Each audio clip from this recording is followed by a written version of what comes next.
আজ খুবই গুরুত্বপূর্ণ একটি অধ্যায় নিয়ে আপনাদের সামনে হাজির হয়েছি। এই অধ্যায়ে আমরা জামায়াতে ইসলামের প্রতিষ্ঠাতা আবুল আলা মওদুদী ও গোলাম আজমের কথোপকথন নিয়ে আলোচনা করা হয়েছে। সময়টা 1946 সাল। 1946 সালে ব্রিটিশ ভারতে শেষ সাধারণ নির্বাচন হয়েছিল। 1947 সালের অগাস্টে পাকিস্তান গণপরিষদ গঠিত হলে 1946 সালে নির্বাচিত প্রতিনিধিরাই তাতে যোগদান করেন। তাতে বেশিরভাগ ছিলেন মুসলিম লীগের সদস্য। একই সময় ভারতের গণপরিষদও যাত্রা শুরু করে। মাত্র 2 বছরের মধ্যে ভারত গণপরিষদ তাদের দেশের জন্য একটি সংবিধান তৈরি করে ফেলে। এটি কার্যকর হয় 1950 সালের জানুয়ারিতে। পাকিস্তান গণপরিষদ এ ব্যাপারে পিছিয়ে থাকে। 1948 সালের 11 সেপ্টেম্বর পাকিস্তানের গভর্নর জেনারেল, যিনি কায়েদে আজম নামে পরিচিত, মারা যান। পূর্ববঙ্গের মুখ্যমন্ত্রী খাজা নাজিমুদ্দিন গভর্নর জেনারেলের দায়িত্ব নেন। প্রধানমন্ত্রী হিসাবে লিয়াকত আলী খানকে নিযুক্ত করা হয়। 1951 সালের 16 অক্টোবর রাওয়ালপিন্ডিতে এক জনসভায় ভাষণ দেওয়ার সময় তিনি অজ্ঞাত আতাতিয়র গুলিতে নিহত হন। খাজা নাজিমুদ্দিন গভর্নর জেনারেলের পদ ছেড়ে প্রধানমন্ত্রীর দায়িত্ব নেন।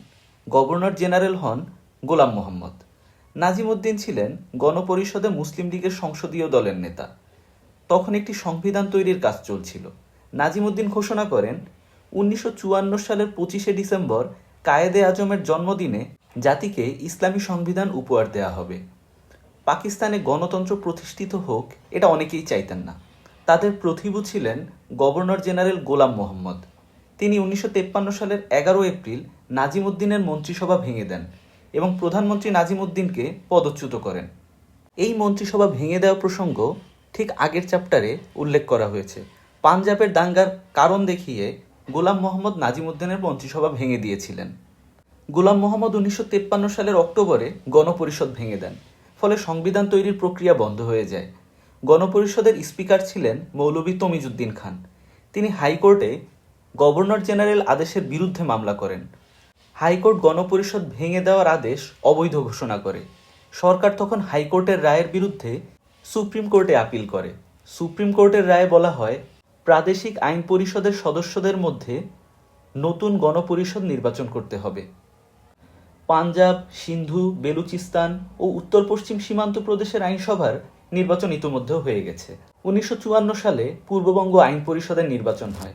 এই নির্বাচনে মুসলিম লীগের ভরাডুবি হয়। আওয়ামী মুসলিম লীগ, কৃষক শ্রমিক পার্টি, গণতন্ত্রী দল, নেজামে ইসলাম প্রভৃতি দলের সমন্বয়ে গঠিত যুক্ত ফ্রন্ট বিপুল জয় পায়। 1955 সালের 31 মে গণপরিষদে পূর্ববঙ্গ থেকে প্রতিনিধি নির্বাচন হয়। গণপরিষদের সদস্য ছিলেন 80 জন। প্রথমে গণপরিষদের পূর্ববঙ্গের 62 জন ছিলেন। আওয়ামী লীগের নেতা হোসেন শহীদ সরোয়ার্দী পাকিস্তানের 2 অংশের মধ্যে সংখ্যাসাম্য নীতি মেনে নিলে পূর্ববঙ্গের ভাগে পড়ে 40 জন। ততদিনে আওয়ামী লীগ যুক্ত ফ্রন্ট থেকে বেরিয়ে এসেছে। গণপরিষদে পূর্ববঙ্গ থেকে নির্বাচিতদের মধ্যে ছিলেন কৃষক শ্রমিক পার্টির নেতৃত্বাধীন যুক্ত ফ্রন্টের 16 জন, আওয়ামী লীগের 12 জন, মুসলিম লীগের 1 জন, জাতীয় কংগ্রেস ও তফসিলি ফেডারেশনের 11 জন। গণপরিষদের অধিবেশন বসবে রাওয়ালপিন্ডি থেকে 40 মাইল দূরে শৈল শহর মারিতে। সংবিধান বিষয়ে গণপরিষদ সদস্যের সঙ্গে আলোচনা ও লবি করার জন্য জামায়াতে ইসলামের কয়েকজন সেখানে যান। তাদের নেতা জামায়াতের কেন্দ্রীয় রাজনৈতিক সম্পাদক সিদ্দিকুল হাসান গিলানি। দলে আছেন পাঞ্জাবের একটি হাই স্কুলের প্রধান শিক্ষক আব্দুল জব্বার গাজী, সীমান্ত প্রদেশের সর্দার আলী খান, সিন্ধু ও বেলুচিস্তানের 2 জন এবং পূর্ববঙ্গ থেকে গোলাম আজম। 7 জুলাই 1955 তারিখে গণপরিষদের অধিবেশন বসে। সংবিধান নিয়ে গুরুত্বপূর্ণ কোনো আলোচনা হয়নি। 14 জুলাই অধিবেশনে মুলতবি হয়ে যায়। ঠিক হয় 8 অগাস্ট করাচিতে গণপরিষদ আবার বসবে। 8 অগাস্ট যথাসময়ে গণপরিষদের অধিবেশন শুরু হয়। 9 অগাস্ট চৌধুরী মুহাম্মদ আলী সংসদীয় দলের নেতা নির্বাচিত হন। তিনি প্রধানমন্ত্রীর দায়িত্ব নেয়। তার মন্ত্রিসভায় অন্যান্যদের মধ্যে যুক্ত ফ্রন্ট, কংগ্রেস ও তফসিলি ফেডারেশন যোগ দেয়। শেরে বাংলা নামে খ্যাত আবুল কাশেম ফজলুল হক হন স্বরাষ্ট্রমন্ত্রী। বিরোধী দলের নেতা হন আওয়ামী লীগের নেতা হোসেন শহীদ সরোয়ার্দী। জামায়াতের 5 জন লবিস্ট করাচিতে যান। গণপরিষদের সদস্যদের সঙ্গে তারা সংবিধান নিয়ে কথাবার্তা বলেন এবং মতবিনিময় করেন। এক পর্যায়ে পূর্ব পাকিস্তান আওয়ামী লীগের সাধারণ সম্পাদক শেখ মুজিবুর রহমানের সঙ্গে গোলাম আজমের দেখা ও কথা হয়। বিষয়টি উঠে এসেছে গোলাম আজমের ভাষ্যে। শেখ মুজিবুর রহমানের সঙ্গে আলোচনা করার সুযোগ পেলাম। শেখ মুজিব আমার চাচা শফিকুল ইসলামের রাজনৈতিক সহকর্মী ও বন্ধু। তারা দুজন একই বয়সের। বয়সে আমার চেয়ে তিনি 3 বছরের বড়। তাদেরকে আমি তুই তুমি সম্বোধন করে কথা বলতে কয়েকবারই দেখেছি, কিন্তু তিনি আমার সঙ্গে কথা বলতে চাচার বন্ধু হিসেবে মুরব্বি ভাব দেখাতেন না। আমাকে আপনি করেই বলতেন এবং স্বাভাবিক সৌজন্যমূলক ব্যবহারই করতেন। চাচার অপর এক ঘনিষ্ঠ বন্ধু ও সমবয়সী খন্দকার মোশতাক আহমেদ মুরব্বিয়ানা আচরণ করতেন। বাবা, চাচা মিয়া, কেমন আছো ইত্যকার ভাষায় আমার সঙ্গে কথা বলতেন। ইসলামী শাসনতন্ত্র সম্পর্কে শেখ মুজিব আমাকে বলেন, আমরা পশ্চিম পাকিস্তানি নেতাদের চেয়ে ভালো মুসলমান। ওরাই ইসলাম থেকে দূরে, ওদের জীবনাচরণ বিলাসিতায় পূর্ণ। ওদেরকে বোঝান, ওরা ইসলামী শাসনতন্ত্র চাইলে আমরা বাধা দেব না। আমি বুঝলাম যে তিনি রাজনৈতিক কৌশলে আমাকে বিদায় করতে চাচ্ছেন। কোরআন ও সুন্নাহর বিরুদ্ধে কোনো আইন করা হবে না। ইসলাম সম্পর্কে এতটুকু নীতি যথেষ্ট বলে মনে করেন। তার সঙ্গে আলোচনায় একথাই স্পষ্ট বোঝা গেল। 1955 সালের অক্টোবরে করাচিতে জামায়াতে ইসলামের কেন্দ্রীয় সম্মেলন অনুষ্ঠিত হয়। সম্মেলনের আহ্বায়কের দায়িত্বে ছিলেন জামায়াত করাচি শহর শাখার আমির চৌধুরী গুলাম মুহাম্মদ।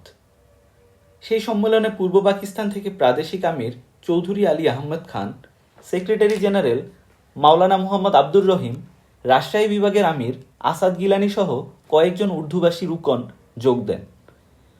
গণপরিষদ সদস্যদের কাছে লবি সংক্রান্ত কাজে গোলাম আজম সহ 5 জন তখন করাচিতে। জামায়াতের কেন্দ্রীয় আমির মাওলানা মওদুদি সম্মেলন উপলক্ষে করাচি এলেন। তার সঙ্গে দেখা হলো লবিস্ট 5 সদস্যের। তারা তাদের কার্যক্রম ও অভিজ্ঞতার বিবরণ দিলেন মওদুদিকে। গোলাম আজম মওদুদির সঙ্গে একান্ত আলোচনার অনুরোধ জানালে মওদুদি রাজি হন। তিনি 1 ঘন্টা সময় বরাদ্দ করেছিলেন, কিন্তু কথাবার্তা চলল 1.5 ঘন্টা। গোলাম আজম তাকে 3টি প্রশ্ন করেছিলেন। মওদুদি সেসবের জবাব দেন বিস্তারিতভাবে। এখানে তাদের মধ্যকার কথাবার্তা তুলে ধরা হলো। গোলাম আজম প্রথম প্রশ্ন করেন, আমার প্রথম প্রশ্নটি আপনার সম্পর্কেই। উপমহাদেশে খ্যাতনামা আলেমদের তালিকায় আপনার নাম উচ্চারিত হয় না। বড় কোনো মাদ্রাসা থেকে কোনো ডিগ্রিও আপনি হাসিল করেননি, অথচ আপনি এ যুগে এই উপমহাদেশে সর্বপ্রথম ইসলামী আন্দোলনের ডাক দিলেন। ইসলাম যে শুধু ধর্ম নয়, ইসলাম যে একটি বিপ্লবী আন্দোলন ও পূর্ণাঙ্গ জীবন বিধান, মানব সমাজে ইসলাম যে বিজয়ী হওয়ার জন্যই প্রেরিত হয়েছে এবং মুসলিম জীবনের আসল কর্তব্যই যে আল্লাহর জমিনে আল্লাহর আইন কায়েম করা, এসব বিপ্লবী কথা আপনি কোথায় কিভাবে শিখলেন? উপমহাদেশে প্রখ্যাত আলেমগণ যা জানেন বলে প্রমাণ পাই না, তা আপনি কেমন করে জানলেন? মাওলানা মওদুদি এর উত্তর দেন, আমি আল জিহাদ ফিল ইসলাম বই থেকে এসব শিখেছি। তখন গোলাম আজম তাকে জিজ্ঞেস করেন, মাওলানা, এ বই তো আপনারই রচনা, এ বই থেকে কেমন করে শিখলেন আমি বুঝতে পারছি না। মওদুদি বলেন, 1924 সালে খিলাফত আন্দোলন ব্যর্থ হওয়ার পর মুসলমান জাতির উপর চরম হতাশা নেমে আসে। স্বামী শ্রদ্ধানন্দ নামে এক হিন্দু ধর্মীয় নেতা শুদ্ধি আন্দোলন নামে মুসলমানদেরকে হিন্দু ধর্মে ফিরে আসার আহ্বান জানান। তার মতে ভারতের মুসলমানরা হিন্দু ধর্ম ত্যাগ করেই ইসলাম গ্রহণ করেছে। মুসলমানদের রাজত্ব খতম হয়ে যাওয়ার পর তাদের আবার হিন্দু হয়ে যাওয়া উচিত। সে ইসলাম ও রসুল সাল্লাল্লাহু আলাইহি ওয়াসাল্লাম এর বিরুদ্ধে জঘন্য ভাষায় প্রচার অভিযানও চালায়। 1926 সালে আব্দুর রশিদ নামের একজন সাধারণ মুসলমান ওই নেতাকে হত্যা করে নিজেই পুলিশের নিকট ধরা দেন। আদালতে তিনি প্রশান্ত মনে স্বীকার করে বলেন, ইসলাম ও রসুলের ইজ্জত রক্ষার জন্য আল্লাহর এই দুশমনকে আমি হত্যা করেছি। আমি বিশ্বাস করি এর ফলে আমি বেহেশত লাভ করব। আমাকে আপনারা ফাঁসি দিতে চান দিন, আমি এজন্য প্রস্তুত। এই ঘটনা সারা ভারতে মুসলমানদের বিরুদ্ধে হিন্দুদের খেপিয়ে তোলে। এমনকি গান্ধীর মতো উদারপন্থী নেতাও বিবৃতিতে বললেন, মুসলমানদের ইতিহাস থেকে রক্তের গন্ধ পাওয়া যায়। জিহাদের প্রেরণা মুসলমানদেরকে খুনি বানায়। আমি তখন দিল্লিতে জমিয়তে উলামায়ে হিন্দের মুখপাত্র, অর্ধ সাপ্তাহিক আল জমিয়ত পত্রিকার সম্পাদক। আমি দিল্লি জামে মসজিদেই জুমার নামাজ আদায় করতাম। মুসলমানদের সবচেয়ে সাহসী ও জনপ্রিয় নেতা মাওলানা মুহাম্মদ আলী জওহর দিল্লিতে উপস্থিত থাকলে ওই মসজিদে ভাষণ দিতেন। এক জুমায় তিনি আক্ষেপের সাথে বললেন যে ইসলামের জিহাদ সম্পর্কে এত অপপ্রচার চলছে, এমন কোনো মুসলমান কি নেই যে এসবের জবাব দিতে পারে? তার বক্তব্যে এমন প্রাণস্পর্শী এবং প্রেরণাদায়ক ছিল যে আমি এ বিষয়ে লেখার সিদ্ধান্ত নিলাম। আমি লেখা শুরু করলাম। আল জমিয়ত পত্রিকার কিস্তির পর কিস্তি লিখছি। এই পত্রিকা পাঠকদের মধ্যে সারা ভারতে বড় বড় আলেমও রয়েছেন। কয়েক কিস্তি প্রকাশিত হওয়ার পর আলেমদের চিঠি আসা শুরু হলো। আমাকে উৎসাহ দেওয়ার সাথে সাথে মূল্যবান পরামর্শ আসতে থাকলো। এই বিষয়ে এমন কতগুলো গুরুত্বপূর্ণ বইয়ের নাম জানতে পারলাম যেসব নাম আগে কখনো শুনিনি। কেউ কেউ আরবি ভাষায় রচিত প্রাসঙ্গিক পুরনো বই লোক মারফত পাঠিয়ে দিয়েছেন। মাওলানা মুফতি রিফায়েতুল্লাহর বিখ্যাত বিরাট লাইব্রেরি থেকে যে কোনো কিতাব ব্যবহার করার সাদর আহ্বান পেলাম। রেফারেন্স হিসাবে যত বইয়ের নাম জানলাম তার অধিকাংশই মুফতি সাহেবের লাইব্রেরিতে পাওয়া গেল। যেসব বই সেখানে নেই তা জোগাড় করার দায়িত্ব তিনি নিজেই নিলেন। দূর দূরান্ত থেকে বই আনা হলো। মনে হলো গোটা আলেম সমাজ আমাকে এ বিষয়ে তথ্য সরবরাহ করার কর্তব্য মনে করছেন। জিহাদ সম্পর্কে আমার গবেষণায় অনেক আলেম আশাতীত সহযোগিতা করেছেন। 2 বছরে আমার এই গবেষণা শেষ হয় এবং 1928 সালে তা বই আকারে প্রকাশিত হয়। সত্যি কথা বলতে কি, এই বই রচনা করতে আমাকে ব্যাপক পড়াশোনা করতে হয়েছে এবং এই গবেষণাই আমাকে ইসলামী বিপ্লবী রূপের সন্ধান দেয়। তাই বলছি, এই বই থেকেই আমি এসব শিখেছি।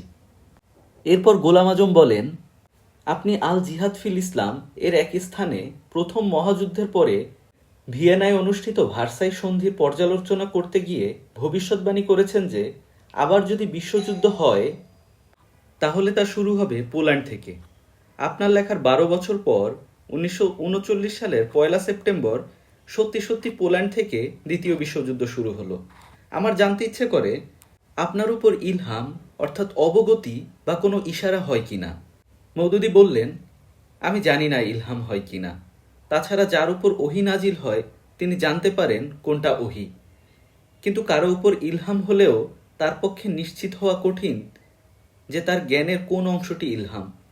কেন পোল্যান্ড থেকে যুদ্ধ শুরু হবে সে বিষয়ে আমি প্রয়োজনীয় যুক্তি দিয়েছি। 2 আর 2 যোগ করলে যেমন সবাই বলতে পারবে যোগফল 4ই হবে। আমি ভার্সাই সন্ধি বিশ্লেষণ করে দেখিয়েছি কেন পোল্যান্ড থেকে যুদ্ধ শুরু হবে। গোলাম আজম বললেন, 1940 সালের সেপ্টেম্বরে আলিগড় বিশ্ববিদ্যালয়ের স্ট্রাচি হলে দেওয়া আপনার ভাষণটি আমি ইংরেজিতে পড়েছি গত বছর। আপনার বক্তৃতায় উর্দু পুস্তিকার নাম হলো ইসলামী হুকমত কিস তারাই কায়েম হতি হে। ইংরেজিতে এর নাম the process of Islamic revolution, বাংলায় ইসলামী বিপ্লবের পথ নামে অনুদিত হয়। ওই বক্তৃতায় আপনি 1940 সালের মার্চে লাহোর মুসলিম লীগের সম্মেলনে গৃহীত ভারত বিভাগের প্রস্তাবকে জোর সমর্থন জানিয়ে সন্তোষ প্রকাশ করেছেন। মুসলমানরা একটি আলাদা জাতি হিসেবে পৃথক মুসলিম রাষ্ট্র কায়েম করার সিদ্ধান্ত নিয়েছে বলে মন্তব্য করেছেন। কিন্তু ওই রাষ্ট্রটি ইসলাম অনুযায়ী পরিচালিত না হলে এর উদ্দেশ্যই ব্যর্থ হতে বাধ্য। আপনি ওই ভাষণে দুঃখ প্রকাশ করেছেন যে যারা পৃথক মুসলিম রাষ্ট্র কায়েমের নেতৃত্ব দিচ্ছেন তারা ওই রাষ্ট্রটিকে ইসলামী রাষ্ট্রে পরিণত করার প্রয়োজনীয় কোনো পদক্ষেপই নিচ্ছেন না। তাই আপনি আসলে প্রকাশ করেছেন অমুসলিম রাষ্ট্রে ইসলামী আন্দোলনকে দমন করার জন্য জেলে দেওয়ার যথেষ্ট মনে করতে পারে, কিন্তু এ জাতীয় মুসলিম রাষ্ট্র এর জন্য ফাঁসির হুকুম দিতেও পরোয়া করে না। আপনার এ ভাষণের 13 বছর পর 1953 সালে পাকিস্তান সরকার আপনার উপরই মৃত্যুদণ্ড ঘোষণা করল। আপনি এসব স্পষ্ট ভবিষ্যৎবাণী কিভাবে উচ্চারণ করলেন? মওদুদী বললেন, আসলে মুসলিম জাতির ইতিহাসে দেখা যায় যে যুগে যুগে মুসলিম শাসকরা ইসলামী ব্যক্তিত্বকে দমন করার জন্য অত্যন্ত কঠোর ও অমানবিক আচরণ করে। অমুসলিম শাসকরা এতটা হিংস্রতা প্রকাশ করে না। জাতিগতভাবে মুসলিমরা যেন ক্ষিপ্ত না হয় সেদিকে খেয়াল রেখেই অমুসলিমদের পদক্ষেপ নিতে হয়। কিন্তু মুসলিম শাসকদের পক্ষে মুসলিমদের বিরাট সমর্থন থাকে বলেই তারা নৃশংস হতে দ্বিধা করে না। ইয়াজিদের শাসনকাল থেকে শুরু করে যুগে যুগে প্রচুর উদাহরণ রয়েছে। এসব দিক বিবেচনা করেই আমি এ শঙ্কা প্রকাশ করেছি।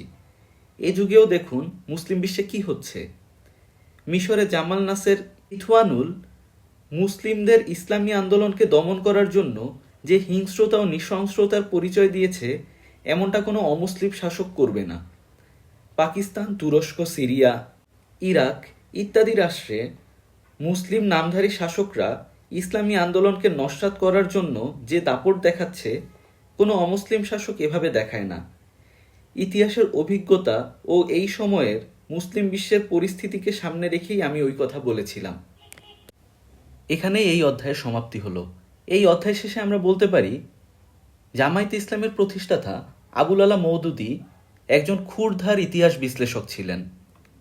আপনাদের কোনো প্রশ্ন থাকলে কমেন্ট করে জানাতে পারেন এবং অবশ্যই সাবস্ক্রাইব করবেন। ধন্যবাদ সকলকে।